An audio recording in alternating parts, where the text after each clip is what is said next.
അപ്പോൾ നമുക്കൊരു makeup pouch ഉണ്ടാക്കാം. അതിനായിട്ടൊരു സിപ്പ് വേണം, പിന്നെ ഒരു 2 മെറ്റീരിയൽ, ഒരു ലൈനിങ്ങും പിന്നെ നമ്മൾ മെയിനായിട്ട് വെക്കാൻ ഉദ്ദേശിക്കുന്ന ഒരു മെറ്റീരിയൽ. അപ്പം ഞാനിവിടെ ക്യാൻവാസ് ഇല്ലാതെ കാണിക്കുന്നത്.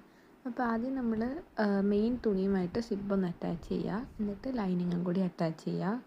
അപ്പോൾ നമുക്കിതേപോലെ 4 പീസായിട്ട് കിട്ടും. അതിൻ്റെ സൈസൊക്കെ ഞാൻ ഫുൾ വീഡിയോയിൽ ഇനി അപ്ലോഡ് ചെയ്യാം. അപ്പോൾ ഇനി അപ്പുറത്തെ സൈഡും നമ്മുടെ ആ മെയിൻ തുണി പ്ലസ് ലൈനിങ്ങും കൂടി നമുക്ക് സെപ്പറേറ്റ് സ്റ്റിച്ച് ചെയ്തതിന് ശേഷം ഇതേപോലെ ഫോൾഡ് ചെയ്യുക. എന്നാൽ മാത്രമേ നമുക്ക് ആ കറക്റ്റ് മേക്കപ്പ് പൗച്ചിൻ്റെ ടെക്സ്ചർ കിട്ടും.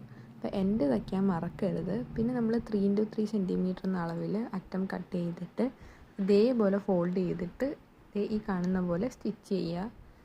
അപ്പം ഇത്രയേ ഉള്ളൂ സംഭവം. നമ്മുടെ മേക്കപ്പ് പൗച്ച് റെഡിയായി. പിന്നെ സൈഡിലൊക്കെ കുറച്ച് സ്റ്റിച്ച് ചെയ്യാനുണ്ട്. അപ്പം ഞാൻ ഇനി വരുന്ന ഫുൾ വീഡിയോയിൽ അത് അപ്ലോഡ് ചെയ്യാം. അപ്പം ഇതേപോലത്തെ വീഡിയോസിന് വേണ്ടിയിട്ട് സബ്സ്ക്രൈബ് ചെയ്യുക, ലൈക്ക് ചെയ്യാൻ മറക്കരുത്, ഷെയർ ചെയ്യാൻ മറക്കരുത്. വെറുതെ എന്തിനാ പൈസ കൊടുത്ത് നമ്മൾ ഇത്രയും സാധനങ്ങൾ